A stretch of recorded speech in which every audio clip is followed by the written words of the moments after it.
My name's Michael McConkey, and this is your source for all that's important about biology in culture and politics.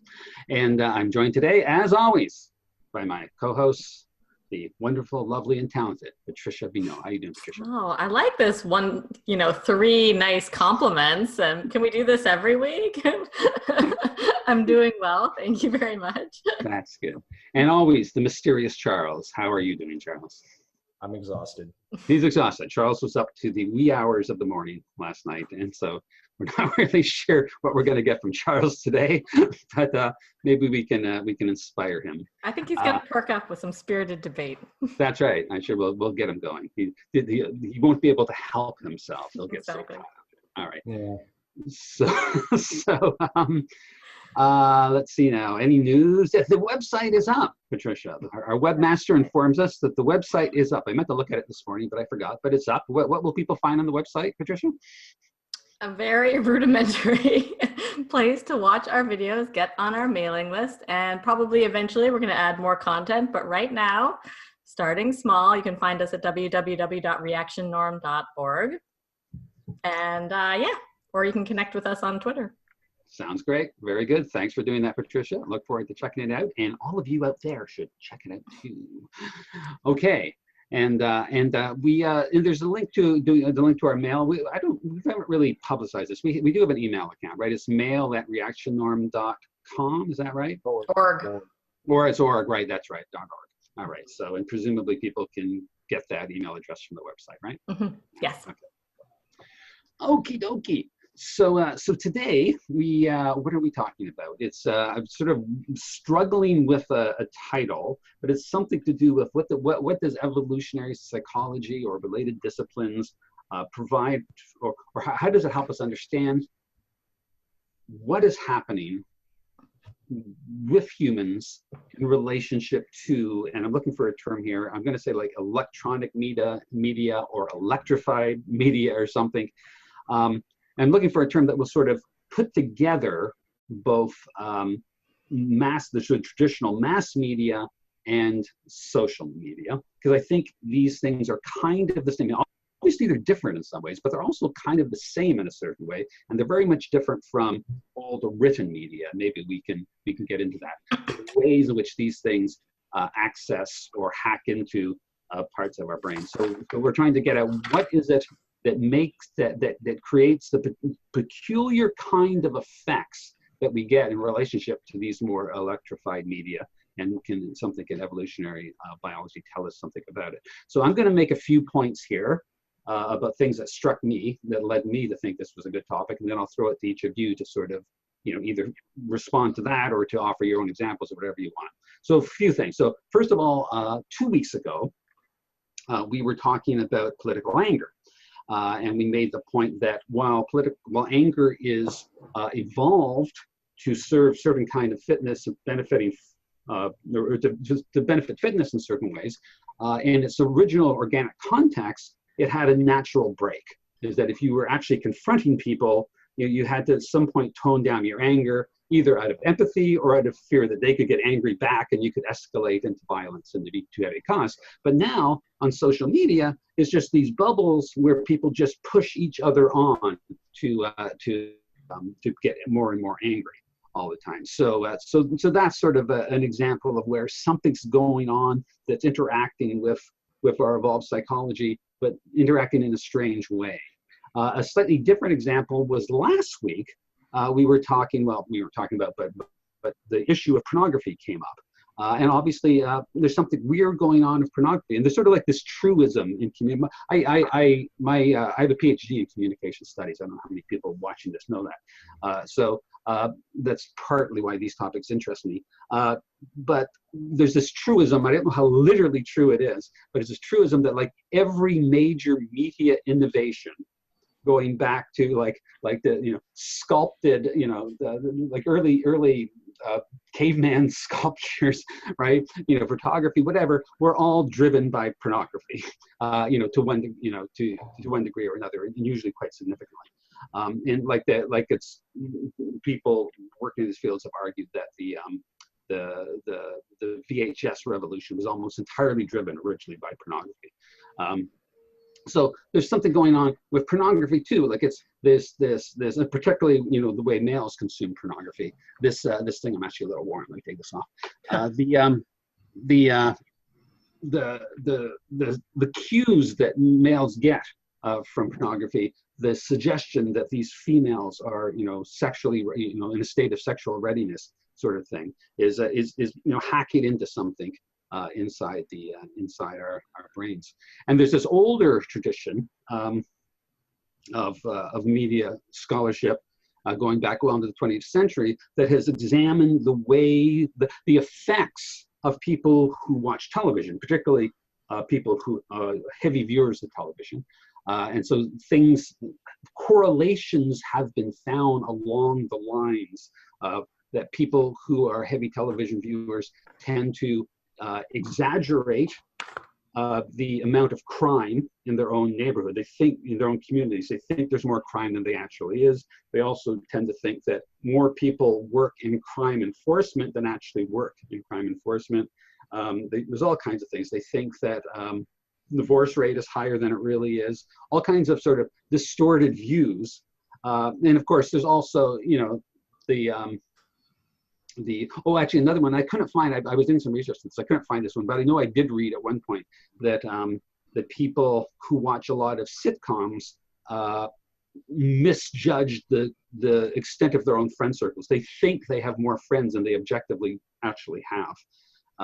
And of course, there's all kinds of stuff about views on relationships or people who watch a lot of soap operas. So there's a whole lot of literature on this. And of course, there's always a complication. The people who do this research often treat it as though television does this. So if you watch a lot of, you know, crime shows and news shows, then you'll believe that there's more crime in the world than there really is. Of course, it could be the other way around. Right? It could be you're the kind of person who thinks that there's a lot of crime in the world, and that leads you to choose to watch news shows and dramas that amplify or reinforce those ideas. But it doesn't matter which way the causal relationship goes. There's still some kind of symbiotic connection there to where, but something in our evolved minds and something that's going on in these electronic media.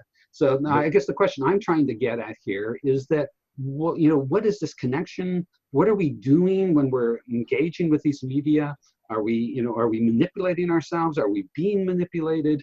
You know, and how, and what's the mechanism here? So this is my initial thoughts. What do you guys have to say? Just to point out one thing, you talked about the causation of the two, like maybe one causes the other or the other causes the first, right? There's one other possible relationship. Something else is causing both. Of course, yes, of course. Yeah. Right. Yeah, I mean, like news, I mean, if it's actually news, a lot of the stuff that's on TV, I probably wouldn't call news, but if it's actually news, one thing is it seems to be, you want to put out rare events, right? Like things that almost never happen. And I have read before, for example, that people seeing like violence or people seeing reports of suicide can affect people's behaviors in a very negative way. So that there might be, excuse me, there might be something actually to that. But yeah, I mean, like our minds are the results of an evolution over a long period of time, and things that make up our minds include a number of, you can think of them like components, right? In the same way, if you cut someone open, don't cut someone open, but if you were to cut someone open and you look inside, there's, you know, there's hearts, there's there's lungs, there's liver. At least one, right?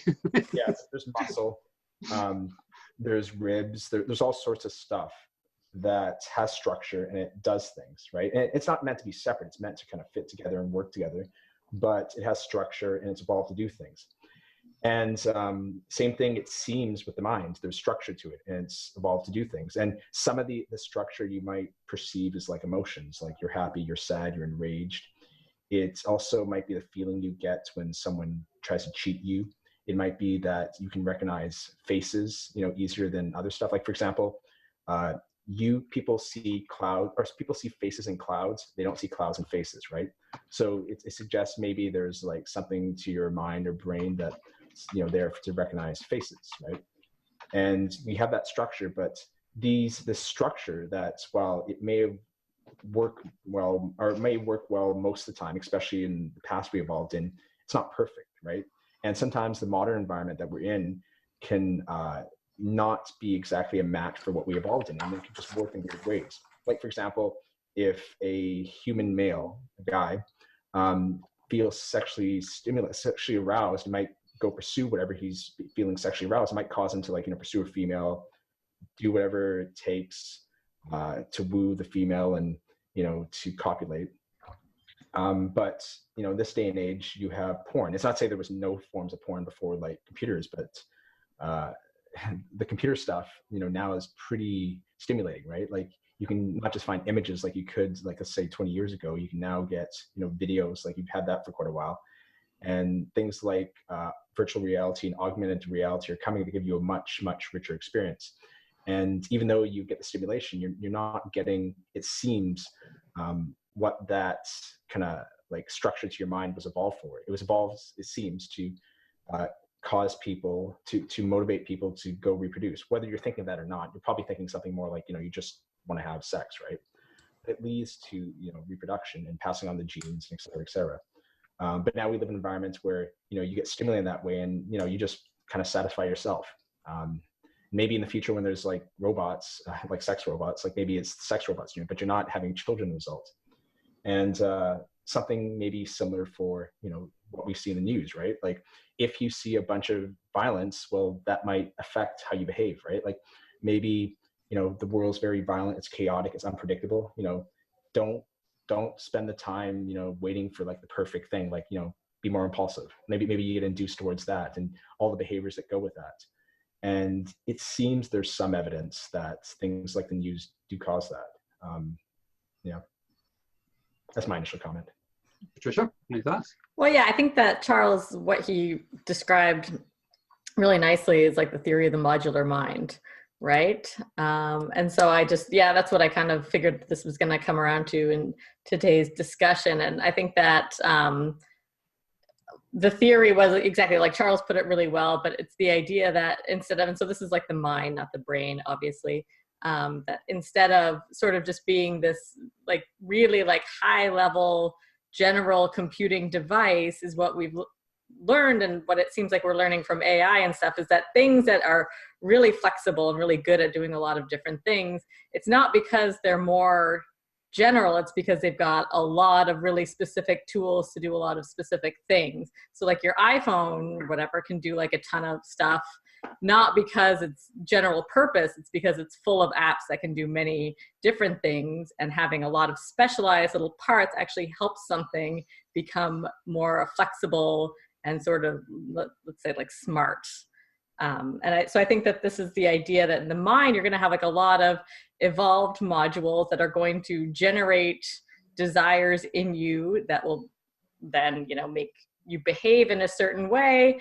And that we've talked about this a lot in the show, some of these are mismatched to our current environment.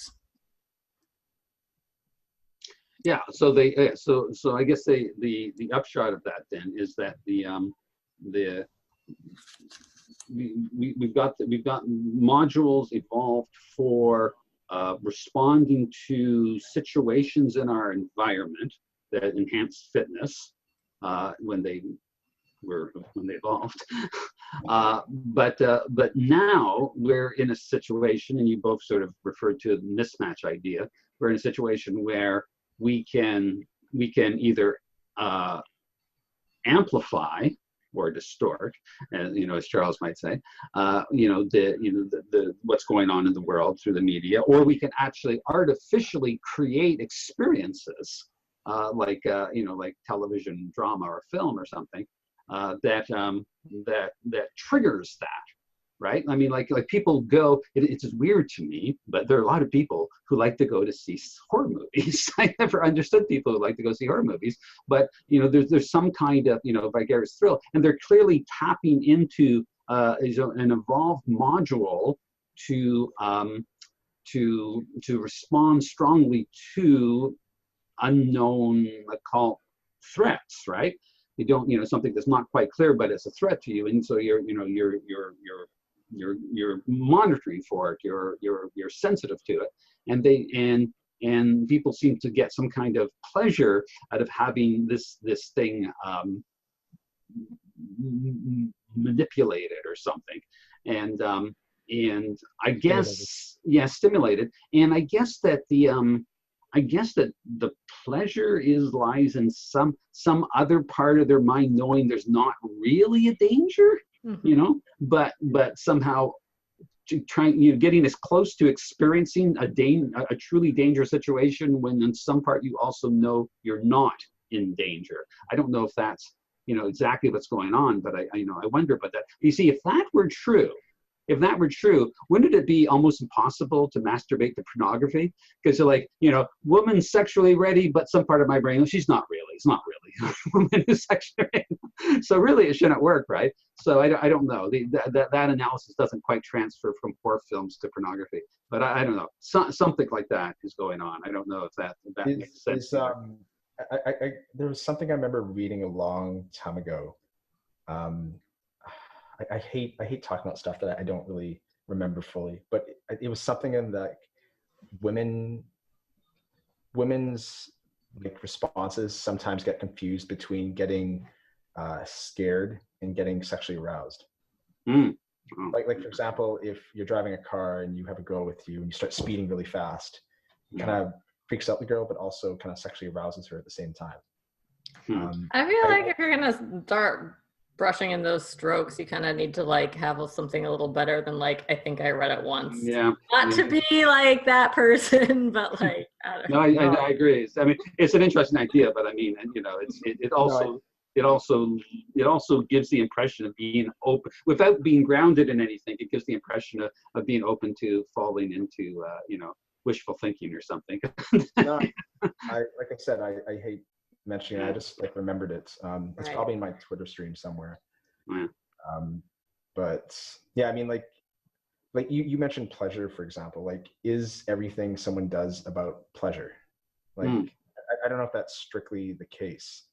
At least it depends how you define pleasure, I guess. But if someone's furious and they start being violent as a result of that, does that give them pleasure? Well, that's interesting. I mean, that's going sort of off our topic. I mean, let me respond to that in two ways. I mean, first of all, I think there is an interesting question: is all this stuff we're talking about all about pleasure? So, like, when the people get angry, when the political anger, people get caught up in some Twitter mob, right? Is that are they getting pleasure from that? I think you could say they are, right? I think it depends how you define pleasure. Like, well, maybe. Like if you think of like the feeling that someone gets if they like are having sex or they masturbate or whatever, I'm wondering, like, is that the same thing people feel if they get furious and then they act out in violence as a result of that? Like, is it the same as like having orgasm? Like, Well, again, those are different questions, I think, right? Like, I think that I think that political anger and sexual pleasure, sexual orgasm, you can have a sort of a commonly ecstatic experience, right? But that's not necessarily what I mean by pleasure. I mean, to me, pleasure is like positive effect and pain. Then you call pain negative effect, right? Okay, so positive reinforcement, negative reinforcement. I don't know if I'd say reinforcement, but certainly effect. So I think so if I would assume.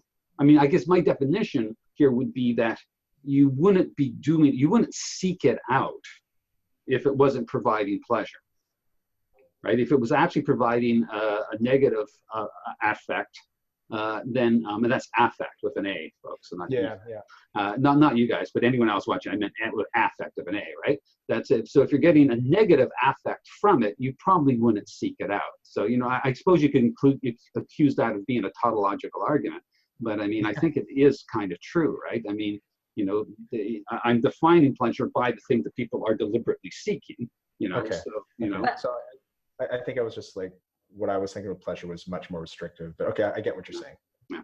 But I mean, like, the motivation would be, wouldn't it, like you have a desire for something, Is it less that you're seeking a pleasure or that you have a desire and you may not understand like where the desire comes from, but that you're trying to like,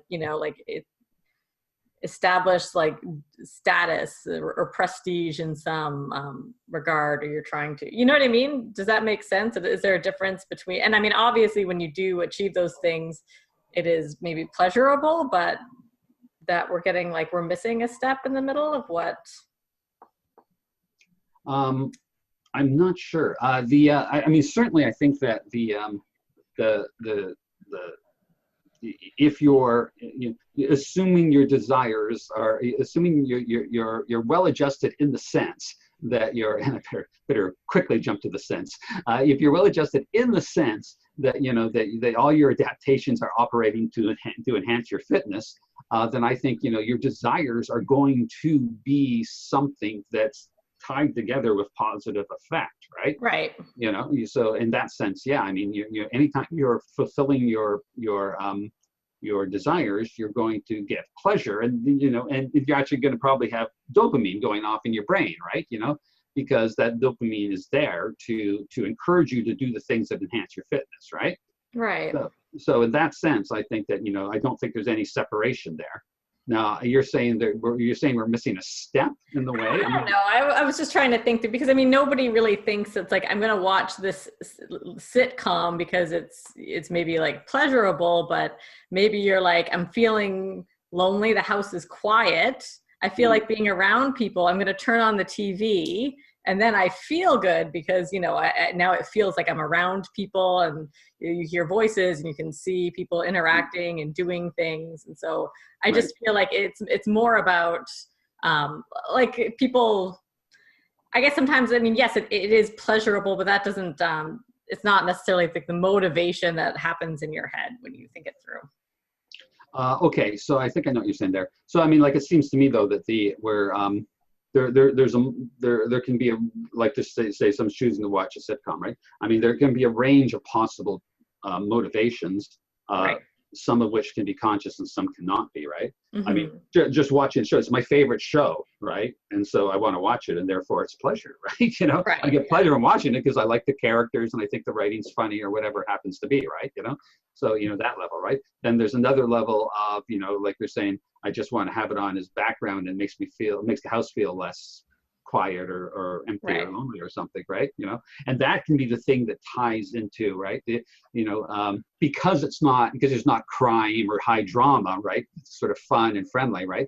Right. That can be the sort of thing that explains people's feeling like this feeling that they have more friends. People who watch a lot of sitcoms think they have more friends. Well, that could kind of, that would be a great illustration of that sort of thing at work, right? Right. I don't have any friends in the house, but I'll turn on Friends, and I'll hear Chandler, right, and Monica, and I'll feel like I have some friends around the house now with me, right?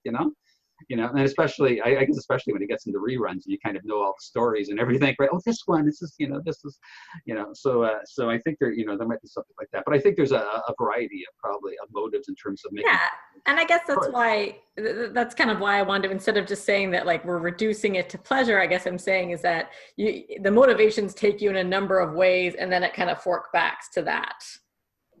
But like, we don't want to like skip the step of where like the different motivations take you.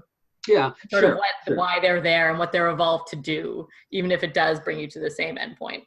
Yeah, I mean, I think I would say, again, for using the definition of pleasure I've given, and of course one can define it differently, but using the one I've given, I say all of those are pursuits of pleasure, right? They're all aimed at some kind of positive effect, but I agree that they're, right, the motivations are, the underlying, or what do you want to call it? I guess the underlying motive is the same, but the more salient motivation is different, right? Right. Something like that. I don't know. Mm-hmm. So there's this stuff. I actually thought of another one actually while you guys we were talking. Another one occurred to me that I meant to mention is this a great I don't know, great. I think a great trivia question. Who was the third person who edited the adapted mind, along with Tubi and Cosmedes. Did anybody know who that was? No one remembers him, right? Bad Evo Psych fan. Yeah, his name was Jerome Barco. Anyways, but no one remembers poor Jerome. But I read an interesting essay of him once, where he sort of was made the point about celebrity culture. He was trying to explain celebrity culture, and he was saying, well, back in our hunter-gatherers days, it was important to keep track of the sort of the social hierarchy, right, and keep track of what people were doing, and the sort of the more influential people in your group. You had to keep track of these people because it might have an impact on you. And so the sort of the mechanism for being interested in celebrity culture is just sort of a transfer from something that would seem very natural in smaller band society, transferred to a world of electronic media, where in fact it doesn't, it seems sort of silly now, but if you understand the mechanism, it makes perfect sense. It's not quite as silly as it first seems. Well, I totally agree with you. I like, my sister listens to a ton of like live streaming stuff on Twitch or YouTube or whatever, which, like, when I first kind of thought about it, I was like, who would want to just listen to someone for 3 hours, like talk off the top of their head about whatever? Because that's obviously not what we do here. But no, exactly. And it seemed crazy to me that this was something that people were interested in consuming, until you kind of think about how, like, what this is fulfilling in you. It's like, maybe if you live alone, you've got something going on, it feels like you're interacting with someone, it feels like you're, investing in, like some sort of relationship a little bit, you get to know people. And so when you start to think of it as like, what is this fulfilling in terms of like modularity, or these desires that we have, I think that it started to make a lot more sense to me. Same thing. So I want to suggest that. So Charles, do you have anything to add before I just want to shift the topic a bit? Do you have anything to add on this one? No? Okay. No, good. So another angle on this that is interesting to me, I'd like to get you guys' thoughts on this. I guess there's some debate about when the first mass media were, but arguably, if you sort of look at statistics, probably the first mass media were in the late 19th century, when you start having the printing press and the railroad married together, then you start getting something like a mass media with mass distribution of newspapers. But it seems to me there's an important difference, and this is why I wanted to separate sort of print media from these sort of electronic or electric media. When you're reading something, it seems to me like there's multiple levels of abstraction involved. So, first of all, there's no evidence that we're evolved to read. Reading appears to be some weird thing where we put different kinds of adaptations together to sort of create the ability to read. And different people, like Pinker has a discussion on this, I know. And there's a guy, which is Deshane, something like that. I could look it up, I don't remember now. Has a whole book on this, which is quite interesting. But clearly, there's levels of abstraction. First of all, you're just looking at these weird symbols, right? We don't actually, mean anything. We talked about this a few weeks ago. They don't really mean anything. So you have to know the code. And once you decipher the code, then you have to sort of construct words and sentences out of it, right? But then even then, there's like another level of sort of higher meaning, sort of like the meaning of the story or the thing that you're reading about, right? So there's all these sort of multiple levels you have to go through abstractions to get to some kind of meaning. And so that sort of thing, I don't think will ever have the capacity to sort of hack into our modules the same way that the electronic media do, because the electronic media, above all, have this sense of intimacy and immediacy, right? Whether it's actually, if you're seeing another person on a screen, that's why there seems to be a kind of power in the visual image of people. Like another thing that comes from the media research is this, is an old, more 20th century thing, but how high people would rate the anchors of news shows in terms of trustworthiness, right? They always thought these people were super trustworthy for no reason other than they were on their television screen every night, 5 nights a week, right? And so they overrated these people. But there's all this sort of stuff, and even things like email and text and Twitter and these kind of things, even though there's no image, there's an immediacy to it that gives it a kind of intimacy as well, right? So these kind of media, I think, that are designed in a way that they're going to be much more effective at being able to take advantage of these modules in our mind, which are actually evolved to deal with real time, not several levels of abstraction. So I think once we got started down this path, moving away, and even photography, I think, is very impoverished in terms of its ability to be able to exploit these things. But once you get moving images, once you get voice, once you get even radio, of course, is really powerful. Lots of work done on radio. And then these sort of instantaneous reactions of social media. We're building a system that's designed precisely to take advantage, and I don't mean that necessarily in a negative way, of our evolved psychology. So, what do you think about that? I think probably augmented reality and virtual reality would be much more potent. Well, and that seems to be the point. Yeah, right. And we are kind of in an immersive environment without fully realizing it. And we are going to, come to that point where we're going to be able to literally be in an immersive environment. Yeah, I don't know if you've tried virtual reality. So the first one I remember trying really was one. It was the Google Cardboard. Like you basically put a device on your phone, and then you put the phone on your eyes, and then you kind of get a virtual reality experience, and it's okay, right? It's fine. And then a friend of mine, he got into game development for the Oculus Rift, right? And I tried it out, and I thought holy shit, this is amazing. The Oculus Rift made me feel like I was really there, right? And there was another one. What was the other one? I think from HTC or something like that. That's comparable to that. But the experience is, I think, amazing, right? And I've looked at both virtual environments, right? I think the first one I thought was really amazing is I was in this hallway. It was a museum or a building or something like that. And to this side, there was a long hall, and then there was turns that kind of went in on both sides. And I'm just looking around oh, this is very cool. And then a giant Tyrannosaurus Rex comes around the corner. I'm holy crap. And it just walks over, it comes to me, it leans down and growls and walks above me and keeps on going and goes around the corner, right? And I thought, holy shit, this is really cool, right? It really feels like you're there. And I tried other games. There's someone local who made this snow fighting game, snowball fight game. It sounds stupid until I played it. I thought it was actually really fun. The only thing that's a bit odd that I think someone would have to maybe solve eventually is when you go to pick stuff up, there's nothing there, right? But everything else, the sound, the visuals, right, the movements, it just feels so real. I've also looked at video recorded on what they tend to call 360 cam. So there's two ways of recording that I'm aware of, recording video for virtual reality. One is you use what's called a 360 camera, so it gets an image all around. And then if you turn your head, you see stuff, but if you walk forward and back, you don't move. Another one I think is called the voxel cam. So if it records around, but you can actually move around a bit in it and take a look. But even that, to me, it felt much more immersive, much more I was there than just watching a video on the computer, for example. I thought it was pretty cool. And how is that going to affect people?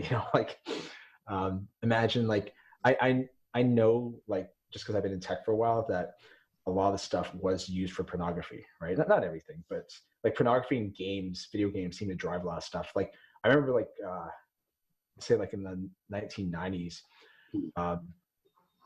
you had more content that was on FTP servers. So this is very text oriented stuff like that. And I know there was porn there. And at the time there was different image formats, and you downloaded something, you'd have to wait half an hour for say you want to download an image, right? It was a very small image, and you'd wait half an hour.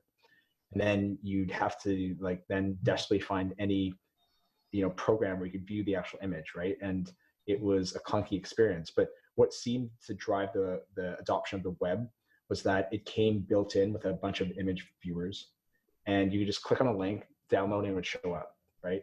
And that seemed to drive the early adoption of the web. And some of the image formats were due to that. Some of the video codecs were driven by this. When what they called, was it broadband? Broadband is actually the wrong word.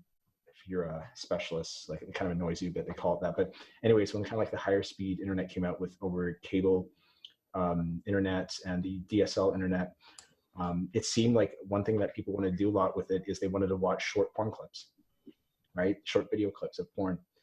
And I mean, like, people don't seem like to talk about it, but like porn has been a big driving force for the advancement of technology on the web, and porn and video games, I should say, right? Like video games is another one that's been pushing like the advancement of a lot of the technology.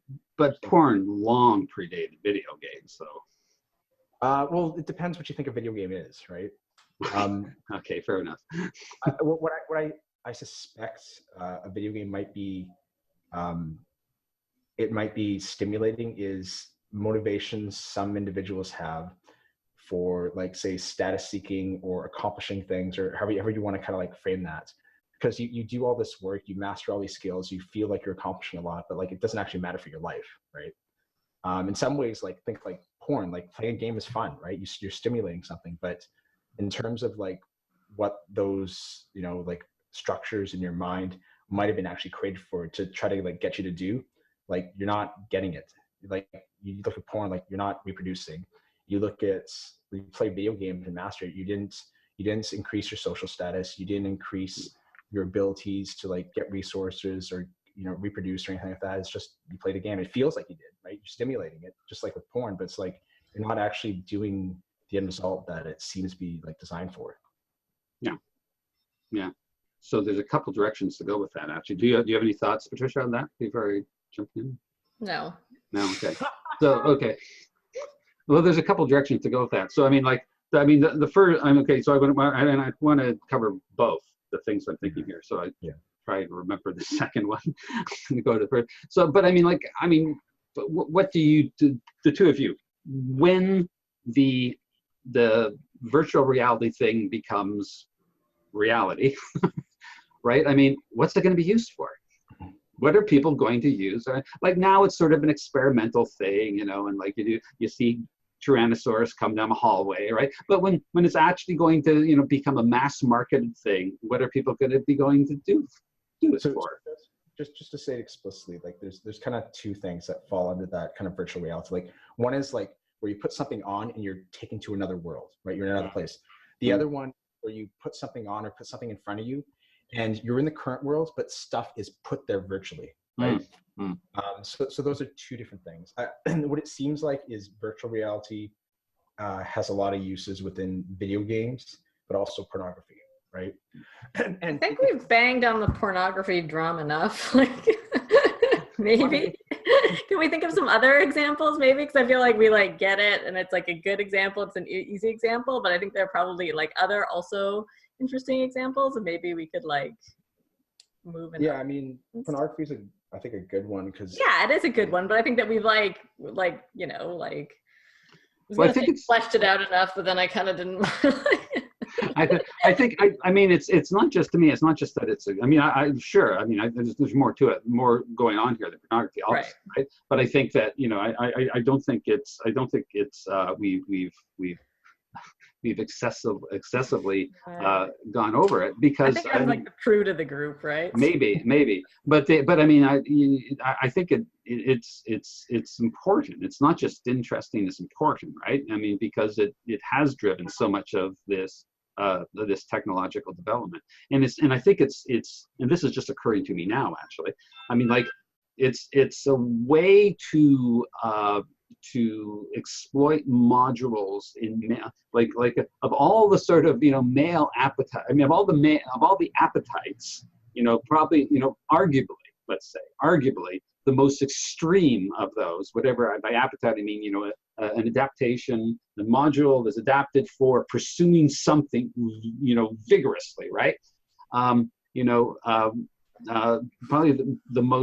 arguably the most intense is, you know, the male libido or whatever, right? Male sexual desire, right? And so it makes sense that, you know, as you're going to build a technology that is going to, I'll use the word exploit, though I don't necessarily mean that with all the negative connotations that come with it, though you could maybe think that.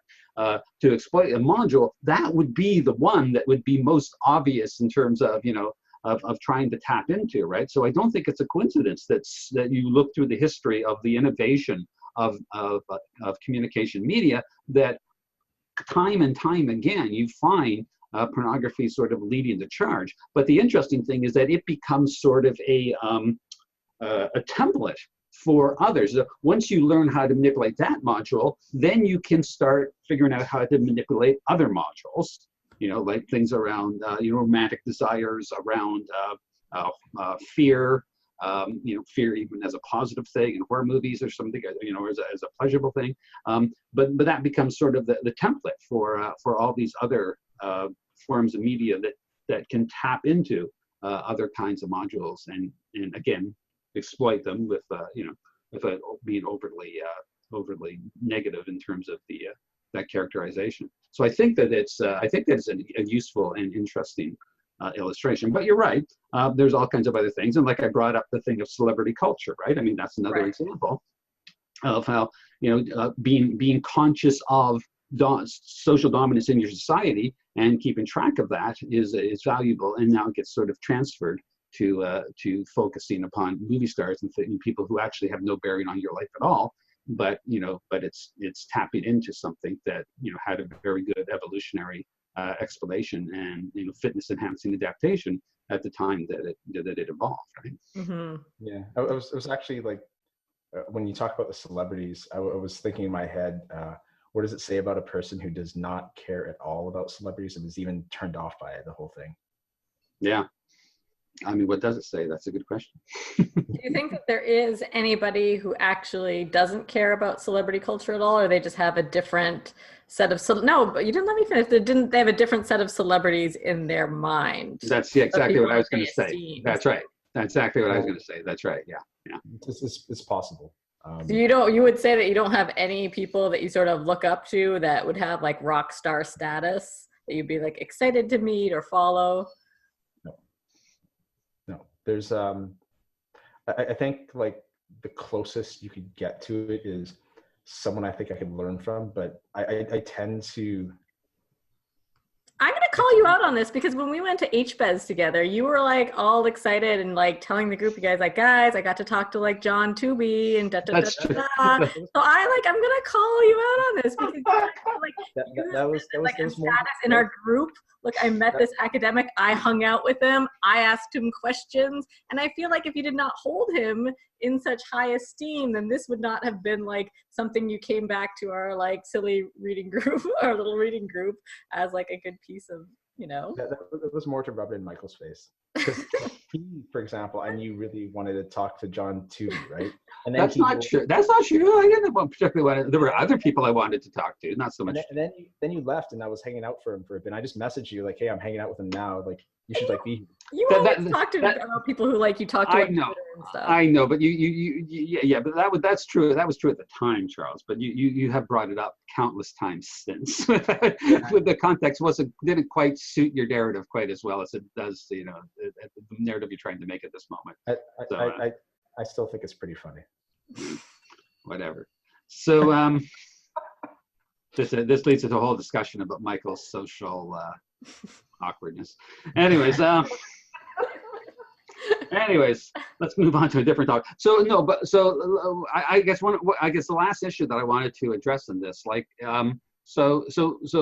assuming that the picture we've drawn here is more or less an accurate picture, what is going on here? Like, are we being, as some people would say, and I think both people, interestingly, I think people on the left and the right would actually agree with each other on this. So they might word it differently or might conceive it differently.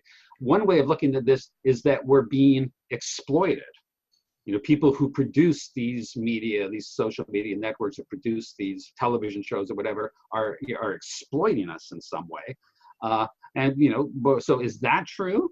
Or, another way of looking at it is that, we seek out the vicarious experience.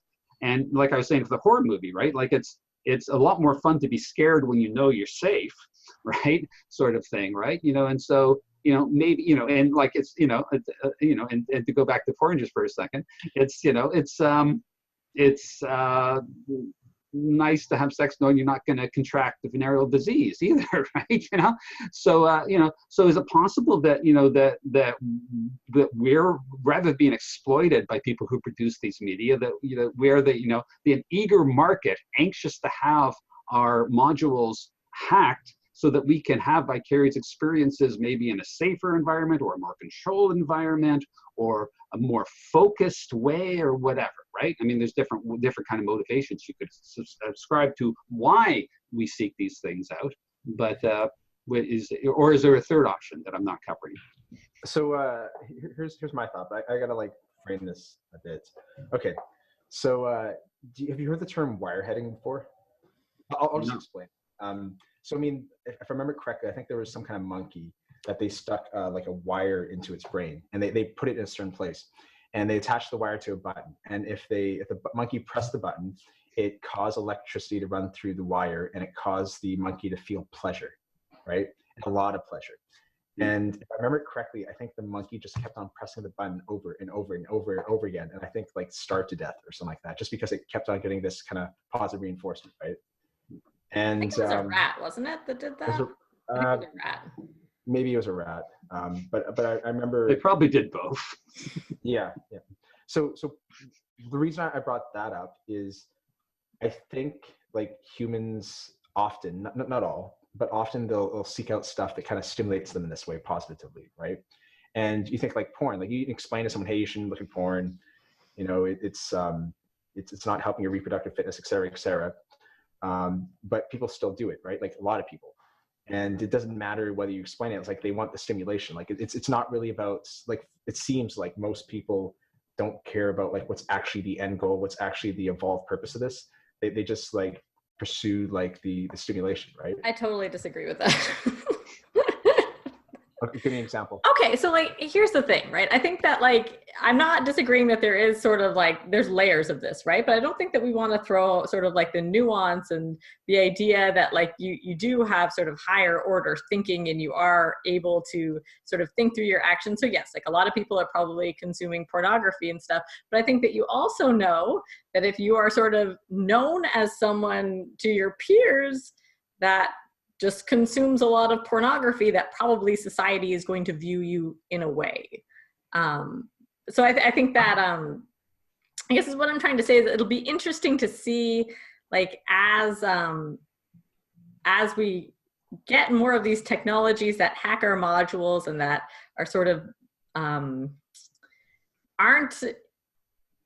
okay, here's what I'm thinking. It's like, let me back up a minute. I'm trying to like find words to what I'm trying to say. In society, I would say that in some places, like gamers are able to make a lot of money and garner a lot of respect. But in general, even though people play a lot of games, this is not a skill that other people value highly.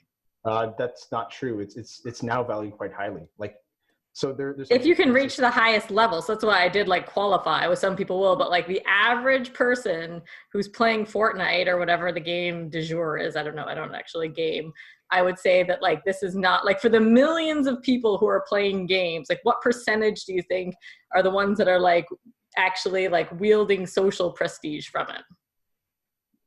Okay, so but that's like being a musician too, but it doesn't stop people from like trying to be. No, because I would say that like, like even in a social group, if you play guitar and you're like in your friends out of the campfire, it's like people still like their friends because it is like something objectively pleasurable that you can do and is social.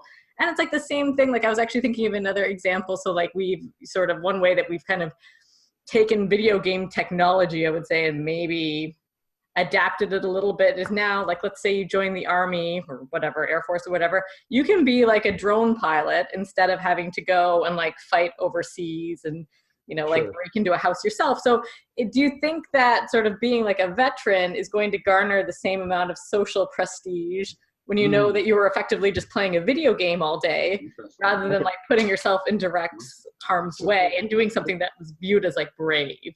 So my suspicion is that this might be a generational thing. Without giving too much information about my background, although it seems to come more and more out, I have been involved in the video game industry more than once, and there is something I'm doing right now with one of my companies that's involved in that area too.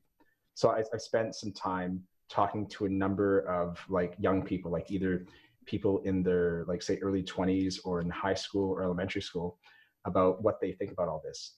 Video games, it seems to be very highly regarded. And watching video games seems to be more interesting to a lot of people than watching sports, for example, right? My suspicion is this is a generational thing. You think it's like, oh, Right. why would anyone care about this? But it seems with young people, like it's totally accepted. And it might be just a normative thing. You didn't grow up with it. You think it's weird, right? I'll give you an example. When Facebook came out and like other ones, I remember people's reaction about that. Oh, you're on Facebook? Ooh, gross, right? Now it's a normal thing. Now it's weird if you're not in there. For people who it seems like you might describe as being low in openness, right? So people who are conformists, it seems that they need a lot of people to start doing something before they can accept it, right? Right. Okay, point taken. But do you think that it's going to get, like garner the level of prestige that this is something that's going to be like a bullet point on your resume? Or is it just going to be like amongst your like friend group? No, I think it's bigger than like musicians now, like among young people. Like they're like, for example, like when I've gone and talking to, and like other people I know have gone and talking to elementary school kids, high school kids, and people in their early 20s. A lot of these people want to go do that for a living, right? So they highly regard this. Like it can be like, I want to become a YouTuber. I want to become an esports player, right? This is a huge thing right now. Right, right. Even for example, like the company behind the Vancouver Canucks, they now have an esports team for Vancouver to play video games. Like it's huge. It's just starting, but it seems to be affecting younger generations in a big time. Point taken. I definitely don't know what kids these days are up to. Yeah. So there's like, Michael, you said a whole bunch of things. So I was kind of like talking about that, just kind of lead into something. You were talking about like, is mass media, social media, is it kind of manipulating us, right? There is a kind of manipulation that it just has a name that you might not associate with it. Marketing, right? Like marketing is a practice of trying to manipulate others to do certain things, right? And like the funny thing is I mean, the evidence from marketing is that people are highly manipulative, or you can manipulate people like quite a bit, like not everyone, but a lot, right? In terms of like, if you want say you're trying to create a successful company, one thing you figure out is like, okay, how many ads do I have to show to get this many people to start using my product or give me money or like whatever it is, right? And it's usually a number, and like it usually have a pretty good grasp of what it is. And it's that if I spend this money, I can get these many customers, but effectively you're manipulating those people, right? And sometimes you're like maybe giving them what they want, like it's just a discovery, but like a lot of times, no. Like you can do things to get people to want your product, right? And there's people who specialize in that. Some are better than others, right? And there's even people who, if you want to join it to kind of like the behavioral science stuff that we do, you could conceive of some of this maybe being in the realm of, what's it called? Like social learning type stuff, but it's not just that, right? You can induce fear, you can induce other stuff to get people to do something. And I think some people in the marketing, it's kind of like figured out trial and error. If it's done intuitively, it doesn't have to have like the theoretical like background to underpin it that say the behavioral sciences does, but they still seem to be like, you can understand it in those terms though, which is interesting. So like marketing does it, but like when you create a product, right? Like say Twitter or a news show or whatever, like you are going through a process of trial and error, and sometimes directed intentional trial and error, where you try to figure out like what gets us more customers, what gets us more view, right? And there's actively people working at companies to do this, right? And they might not be thinking I'm manipulating, Michael, but they're doing stuff to actively get people to do stuff, which is a manipulation. I think they are thinking of actively manipulating Michael. Yeah, they have a picture of me on their wall, actually. This is our man. This is the man. So okay, so I don't actually want to go down this rabbit hole, Charles, but I mean, I've always been suspicious about this argument about marketing, because if it were true, no company would ever go bankrupt. Right? No. If I could just get people to buy my product through marketing, then, I could just market more and get some more marketing experts in and get people to buy my product, right? I mean, it's not that simple, right? You're right. It's not that simple. Like you can't just give anything, right? Like some things people are more willing to accept as. Let me give you an example, like behavioral sciences, right? Okay, but like I said, I don't want to go too far down this rabbit hole, though. Okay, no, I was going to be like, I thought we just said we didn't want to go down this rabbit hole. Yeah, I don't want to, because this is a different argument. This is actually an economics argument, which, no, but I'd be happy to have. Okay, but if you want to get into like the discussion about is social media and news and all that stuff manipulating us, I don't see how you can. Well, not let me go okay. into Well, this, let me get into my thing then, Okay. because the main point I wanted to respond to you was that the reason why, I mean, of course you're right. I mean, marketing is intended to exploit our modules too, obviously, right? You know, and that's true even back when it was print marketing, right? So you know, because they didn't know that's what they were doing, but that's what they were trying to do. But to me, there's a categorical difference between between me being motivated to buy a product, say a new pair of jeans. That's an inside joke for Patricia and Charles. To buy a new pair of jeans because I'm going to look good in them, because it's going to maybe allow me to to be more attractive to women, right, or something like that, right? That's a categorically different thing from consuming pornography, where, as Charles has said, I'm actually defeating my, so where buying the jeans is increasing my mating potential, at least in theory, assuming they look really good on me. Whereas using pornography is actually reducing my mating potential, because time I could be out looking for an actual real mate, I'm hacking my my modules and feeding their evolutionary purpose, right? So these are categorically different things here. So we can't just mix in, we just can't throw in the common denominator of marketing and say that sort of flattens it all out. There's two different things going on here. Maybe marketing for certain kind of products, right? Like say marketing a video game, or marketing some kind of drug, right? But to me, but again, to me, it's marketing is fine, but I mean the history of business is full of failed products, right? It's full of failed products. So it's something about the particular products, in the way in which they operate with, they synthesize with our evolved psychology, right? But the question to me then is that, I mean, like, I understand the marketing side of it is meant to be manipulative, but that's sort of like a common denominator. When we separate the different kinds of products, my question is, these products that are exploiting our evolved psychology, and maybe in ways that, even if pleasurable, nonetheless maybe are counterproductive. I mean, and by the way, I'm not saying we're being exploited. I'm not even sure we are, but I think it's an interesting question to ask, whether we're being exploited or whether we are actually pursuing these things. And maybe, obviously, maybe that distinction is a false dichotomy. Maybe both these things are happening at the same time, right? So it sounds like you want to focus more on the product somehow manipulating people rather than the marketing manipulating people. Yeah, because the marketing is a common denominator, right? It's true in things that will enhance my mating fitness, and it's true in things that will undermine the mating fitness. It's a common denominator. So they are separate things. Yeah, I'd probably say that, or I am saying, I'd probably say what I'm saying. Yeah, I don't think it's always as clear cut as like what's the product, what's marketing. Like if you think of like news, like the distinction, like they're blurred, they're like kind of merged in a sense, right? Like you write an article, you have titles, you have words in the text, like kind of like the marketing and the content, like the product, are kind of merged together. Actually, I should say that sometimes the article's not really the product in a sense, like kind of like the user is, right? Like, but aren't we talking about like the media, not even the product? So we would be talking about like written word as a media, or like video as a thing, and not like the movie trying to sell you specifically. Let me finish, for example. Like, think like you have Twitter, or you have Facebook, or you have YouTube, or you have like the New York Times or whatever. Like they want to get you there, right?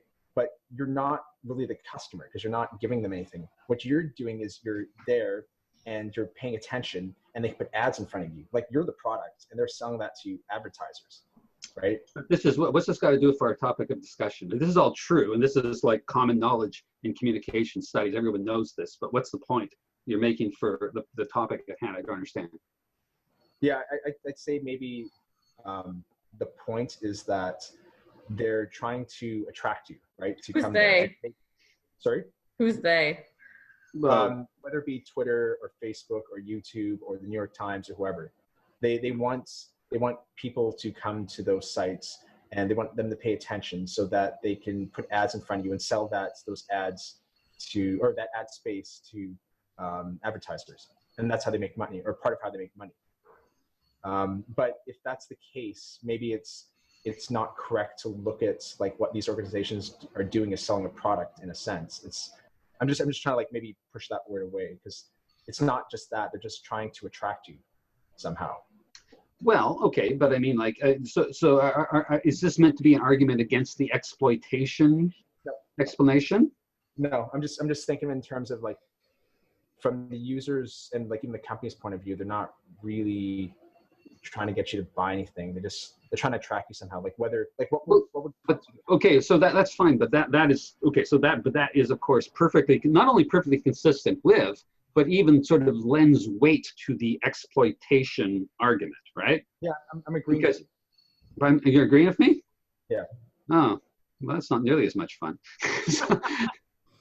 So okay, so that's what I was saying then, right? So we are sort of going the same path, because if you're going to take the exploitation argument, right, then you'd say, well, why would they exploit us, right? So it's either some sort of like evil, nefarious monster, sort of evil genius, sort of like wanting to dominate the world, or they have some sort of motive, as you'd say, an economic motive, and the economic motive here is to draw us in, to make it really hard for us to resist their product, so that, as you say, they can then do their demographic research and go to their advertisers and say, look how many males between 29 and 45 we have, or whatever the demographic is that their advertisers interested in. So that would be.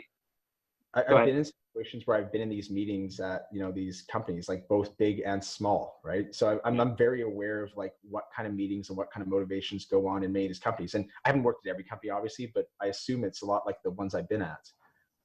Usually, they're thinking a bottom line in a lot of ways, and like the individuals, like in a company, have different motives, right? Not everyone has a bottom line. Some people, it's just like I want to get a higher title, I want to get a raise, right? And then there's people from the company who are driven to worry about the numbers, right? It's like, okay, well, this is what drives our revenue, and maybe I get a bonus because of this or whatever. I at least don't look bad.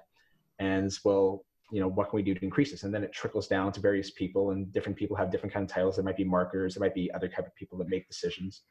And they try to find ways to, for example, get people to come to the site. Often, for example, you think about, how do we get new people to come? How do we prevent the ones from leaving? And you can't always like really grasp things directly. So you think in terms of like what's called engagements, which can kind of lead you down like paths that actually don't help you, but they worry about that, and they kind of manipulate things and tweak things to try to increase these numbers. And some individuals and companies, they've been told to increase this number, and even if increasing it hurts the company, they'll still do it because it's what they've been told. And if they don't, they won't get the promotion, they won't get the raise. But sometimes these things also actually help the company, right? It's like our revenue is increasing, and it's not always obvious what they're doing is maybe having negative effects towards people. Like sometimes it doesn't, but like sometimes it does. Yeah. So, so that's one. So we've been going for a while now down that path. Maybe we probably should start thinking about wrapping this up soon, but we've been going a ways down that path now in terms of the exploitation. And again, exploitation in quotation marks, right? This idea that, the people who run certain kinds of companies want people to use their product, for a variety of reasons. One of them is to be able to sell to advertisers. But, I guess the other side of it is that, they wouldn't be, and this is why exploitation is kind of got to put in quotation marks, because, they couldn't do this unless we wanted it, right? Now, you can say that the term, now maybe here, in the same way as you put exploit in quotation marks, you have to put want in quotation marks, right? We want it. What does that mean? Like, are we consciously reflecting upon the long-term impacts for society or our personal lives in terms of this stuff? Or is it just like it's hitting a pleasure point, it's stimulating the dopamine, and that feels pretty good, and that's what we're designed for ultimately, is to feel good, right? It's not clear to me, is that, are we manipulating them, or are they manipulating us, or is it some combination of the two? It's probably some combination of the two, right? It's sort of like a marriage of convenience or something, right? But in terms of what the long-term effects are, that's a whole different question. Yeah, there's even interesting things where you have multiple companies competing to manipulate people, right? It's like, hey, don't use them, come to me, right? And yeah, I mean, that one's interesting too, but a longer discussion. All right, Patricia, anything you want to throw in before we wrap up? No, I kind of lost the train a little bit there. All right, okay. All right, well, I think that's probably enough. We probably covered this. And we're gonna have one more show with Patricia. I think we're gonna try and aim the next week. We're gonna do. I think we're. I don't. Did we talk to you about this? I talked to Patricia about this. I don't know if I talked to you about this, Charles. The idea maybe doing a follow-up show around the idea, sort of building on some of the things we talked about here, looking at sort of mass hysterias, mass delusions, and mass hysterias, and. Yeah, that could be interesting. Yeah, I think that could be interesting. It would sort of follow naturally from this, and that will be our last show with Patricia for a while. So. You know, that will sort of tie things all together as we head into summer. All right. Well, thanks everyone for watching. Don't forget the new website, bang, reactionnorm.org, right? Mm-hmm. Yeah. And you know, I never actually say this at the end of the show, but you know, if you're watching these videos, please like them, share them, and if you don't subscribe, please subscribe, because someday we're going to get to 100 subscribers and we're going to do a live show. It's the promise that we made a while back, and we will do that. All right, so that's it for now. I'll catch you all next week. All right, have a good day, guys. Bye.